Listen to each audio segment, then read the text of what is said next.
آج پوری دنیا میں فلسطینی نہتے ہو گئے.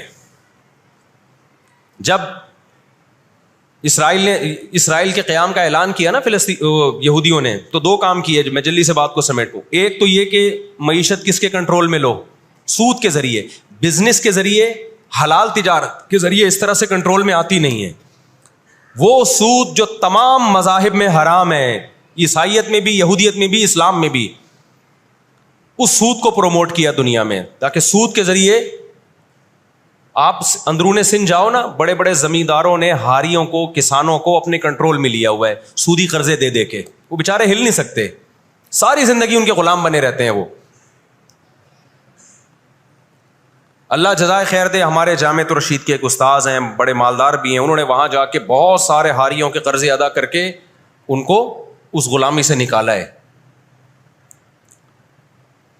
اور بہت سے ان میں ہندو بھی ہیں بہت سارے, وہ مسلمان بھی ہوئے ہیں, ان کو اور ہر طرح سے سپورٹ کرنا, ایسے ادارے بنے ہوئے اندرون سندھ. تو ایک کام تو یہ کیا کہ معیشت اپنے کنٹرول میں. دوسرا کام کیا کہ ان کو پتا تھا کہ جب تک بڑی طاقتیں ہمارے ساتھ نہیں ہوں گی اس وقت تک ہم اسرائیل کا قیام وجود میں نہیں لا سکتے. اس کے لیے سب سے زیادہ اسلام دشمنی میں برطانیہ کے ساتھ ایگریمنٹ ہوا. اور آپ حیران ہوں گے, برطانیہ کی اسمبلی میں جب یہ قانون پاس ہوا, قرارداد پاس ہوئی ہے کہ ہم نے فلسطینیوں کو, اسرائیلیوں کو, یہودیوں کو فلسطین میں جا کے آباد کرنا ہے, تو آپ حیران ہوں گے کہ اس میں اس کی سب سے زیادہ مخالفت اسمبلی میں موجود ایک شخص نے کی جو یہودی تھا. اس نے ایک آواز اٹھائی کہ اگر ہم نے ایسا کیا تو اب تک 1000 سال سے زیادہ عرصہ ہو گیا ہماری مسلمانوں سے کبھی لڑائی نہیں ہوئی ہے. اگر ہم نے ایسا کیا تو پوری مسلم دنیا ہمارے اگینسٹ ہو جائے گی اور دنیا ایک نہ ختم ہونے والی جنگ میں آپ دنیا کو جھونک دو گے. وہ یہودی تھا, اس نے اس پالیسی کے خلاف آواز اٹھائی. مگر برطانیہ کو اس سے کوئی سروکار نہیں تھا. اس کا کیا جا رہا ہے بھائی اس میں نے بتایا نا, یہ دنیا کے بڑے بڑے جو تہذیب سکھاتے ہیں نا ہمیں, ان کی تہذیب بس یہی ہوتی ہے کہ روڈ ایسے پار کرنا ہے آپ نے, اور لال بتی پہ آپ نے رک جانا ہے, ٹیکس آپ نے ٹائم پہ ادا کرنا ہے. یہ چھوٹی موٹی, ایک مسجد سے چپل چرانے والا چور ہوتا ہے نا, پٹتا وہی ہے. کبھی بڑے اسمگلر کو دیکھا آپ نے؟ کیا ہو گیا بھائی, گھنٹی بجا کے بھاگنے والا بچہ پکڑا بھی جاتا ہے, پٹتا بھی ہے. مسجد سے چپل چرانے والا پٹتا بھی ہے. لیکن کچھ چور ایسے ہوتے ہیں 3 پیس سوٹ اور ٹائی میں, بڑا زبردست بریف کیس ان کے پاس, اس میں پورا اسمگلنگ کا پیسہ ہوتا ہے. ٹھیک, لاکھوں لوگوں کی جان اس میں خون بہا ہوتا ہے, اس کا پیسہ ہوتا ہے, عزتوں کے سودے ہوتے ہیں. تو یہ بڑی بڑی طاقتیں اس طرح کرتی ہیں. اور کمال کی بات ہے, راحت اندھوری کا ایک شعر ہے نا, کہ مجھے شعر تو یاد نہیں رہا, اس کا مفہوم یاد رہ گیا ہے, کہ ہمارے قاتلوں کو کہاں ڈھونڈتے پھرو گے. ایک شاعر نے تو کہا ہے کہ اپنی معشوقہ کو, کہ ہمارے قاتلوں کا, یعنی ہماری قاتل تو آپ ہو, آپ کی محبت میں ہم مرے ہیں. اس نے کہا کہ ہمارے قاتلوں کو کہاں ڈھونڈتے پھرو گے. وہ کیا ہے کہ ہمیں قتل کا الزام ہم ہی پر رکھ دو, ہم ہی پر الزام ڈال دو, یعنی مقتول ہی پہ الزام ڈال دو کہ یہی قاتل ہے. آج دنیا میں سب سے زیادہ دہشت گردی کا شکار مسلمان ہو رہا ہے, کشمیر میں بھی. اور میں کشمیر کے بارے میں نیوز چینل کی رپورٹ پیش نہیں کر رہا, میں دنیا میں جاتا ہوں, مقبوضہ کشمیر کے مسلمانوں سے بھی ملتا ہوں.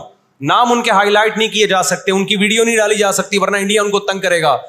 مقبوضہ کشمیر میں کوئی ایک مسلمان ایسا نہیں ہے جو انڈین گورنمنٹ سے خوش ہو. ابھی مسقط میں ایک خاتون ملی مقبوضہ کشمیر سے, مجھے تو لوگ پہچان لیتے ہیں, کہنے لگے مفتی صاحب خدا کا واسطہ آپ آواز اٹھائیں, ہم پر بہت ظلم کر رہا ہے انڈیا, بہت مار رہا ہے ہمیں کشمیر میں, بتاؤ دنیا آواز اٹھا رہی ہے اس پہ, کیونکہ مسلمان کا خون بہ رہا ہے. روہن گیان میں کس کا خون بہتا ہے؟ برما میں مسلمان کا خون بہتا ہے. فلسطین میں کس کا خون بہ رہا ہے؟ مسلمان کا خون بہ رہا ہے. جہاں مسلمان کا خون بہے گا دنیا منہ پہ ٹیپ لگا لیتی ہے. جہاں کوئی ایک غیر مسلم, ہماری نظر میں مسلمان کا خون بہے یا غیر مسلم کا, ہم فرق نہیں کرتے, کسی پہ بھی ظلم ہوگا ہم آواز اٹھائیں گے. لیکن دنیا یہ فرق کرتی ہے, لیبل یہ لگاتی ہے کہ انسانیت پہلے مذہب بعد میں, لیکن ان کا ایٹیٹیوڈ بتاتا ہے کہ ان کی نظر میں مذہب پہلے ہے, انسانیت بعد میں ہے. دنیا میں سب سے سستا خون مسلمان کا ہو گیا ہے.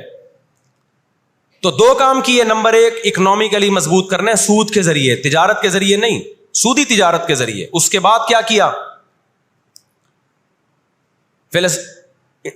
برطانیہ سے معاہدہ ہوتا ہے اور چند سالوں میں 1917 میں برطانیہ نے اعلان کیا کہ بھائی ہم پوری دنیا سے یہودیوں کو لا کے کہاں آباد کریں گے, فلسطین میں.